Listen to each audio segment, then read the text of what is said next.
So, we're becoming quite well known for our herb crusted poached eggs. You may have seen another video with the eggs Benedict. Basically, I take a poached egg and I herb breadcrumb it to add an extra dimension. A, you get that nice bit of crisp. B, you get that beautiful herb flavour. Doesn't work with everything. Wouldn't have, your poached eggs on toast with it, but certainly the eggs Benedict and everything else works really well. However, there's a restaurant not too far from here, which I won't mention, that my boss went to, and they saw it and they tried to copy it, which I've got nothing against. I mean, that is what cookery's all about. Share your recipes, get everyone cooking better food, everyone eats better, everyone's happy. However, they just took an egg and just put some normal breadcrumbs out there. That's not really how to do it. So, if you're watching, I'm going to show you from the start how to do it properly. Now, the most important thing is your egg. If you're going to do a herb crusted poached egg, we cook it for 2.5 minutes to make sure the yolk stays nice and runny. And it's got to be a perfect ball, okay, so that the yolk is in the centre. Because when we finish them, we literally put them in the fryer to finish, okay? Now to do this, I use a tall pan, fill it right to the top. Lots of white wine vinegar. Don't add any salt, because salt will make the water boil at 98 degrees and it will densen the water, causing your egg to sink to the bottom. Alright, so just water. Preferably don't use a hot tap, because there's water softener in it. Use a cold tap. Make a spiral.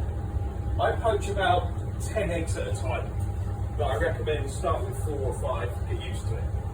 Make a spiral in the water, crack your egg, drop it in. As it sinks to the bottom, the spiral will wrap around all the white, okay? And that's how you end up with a perfect poached egg. So, after 2.5 minutes, take it out of the water, ice cold water, okay? Drop it in, that will stop the cooking process immediately, but the ice cold water will also firm up the egg white really well, okay? And you need it firm to be able to play with it. So that's the egg, easy. Next, not just normal breadcrumbs, okay? I use 1 clove of garlic, some cheddar cheese, about 15% dill, 15% tarragon, 15% sage, 50% parsley, and then whatever's left percentage-wise, probably about 5 of rosemary. Okay, now the rosemary makes sure there's no stalk. Everything else, use the stalk, use all of it. And then the trick is, put that in the blender without the breadcrumbs, okay? So that all goes in, and the cheese and the garlic and the herbs will become a paste. Now to do that, you need to add salt, because the salt will pull the chlorophyll out of the herbs, which is the green stuff, okay? Now that green stuff is a byproduct of photosynthesis, okay? And these green cells float around, but to activate them, you need to agitate them. And to do that, add salt, right? So the salt all goes in, we blend that up, and it'll become a paste.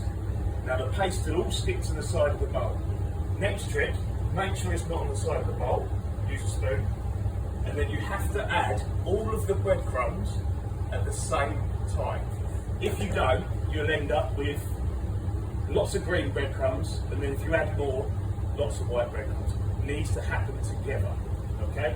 So once that's a paste, all your breadcrumbs go into the top, bag it back on, job done, and you end up with this. That's your herb crust, okay? And then it's really easy. Take your egg, goes into flour, goes into egg, then goes into the breadcrumbs, and then to order, you can keep these in the fridge like this, only for about 24 hours, otherwise the flour will start to go grey. We don't want that, okay? It gets dropped down into the fryer. So remember, we cooked it for 2.5 minutes in the water. So in the fryer, we're only going to need about 45 seconds to a minute maybe. And that will cook the outside breadcrumbs. It will heat up the white, and it will just start to penetrate the yolk to warm it through, but without cooking the yolk. Because there's no point in doing it if you're going to end up with a hard yolk. Nobody likes a hard yolk in their poached egg. So once it's been in for about 45 seconds,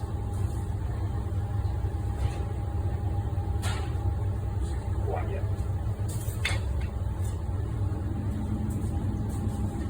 And we serve these. I have a sea bass dish in the evening, which is with a sauce nivernais, which is snail hollandaise.